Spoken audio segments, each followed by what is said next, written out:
আমরা দশম শ্রেণীর বাংলার বহুরূপী গল্পের পরবর্তী কিছু গুরুত্বপূর্ণ বহুবিকল্প ভিত্তিক প্রশ্ন জেনে নেব।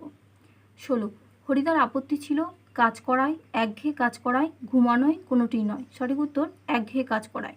17, হরিদার জীবনের পেশা হলো চাকরি করা, বহুরূপী সাজা, চাষ করা, ফেরি করা। সঠিক উত্তর বহুরূপী সাজা। 18, ঠিক দুপুরবেলাতে একটা আতঙ্কের হল্লা বেজে উঠেছিল।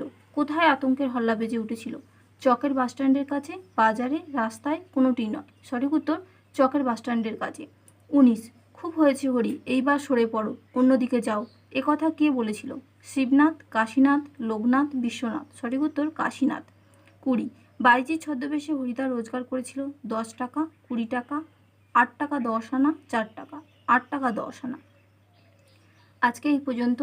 পরবর্তী গুরুত্বপূর্ণ ভিডিও পেতে তোমরা অবশ্যই চ্যানেলটাকে সাবস্ক্রাইব, লাইক, শেয়ার করবে এবং কোনো অসুবিধা থাকলে অবশ্যই কমেন্ট করে জানাবে।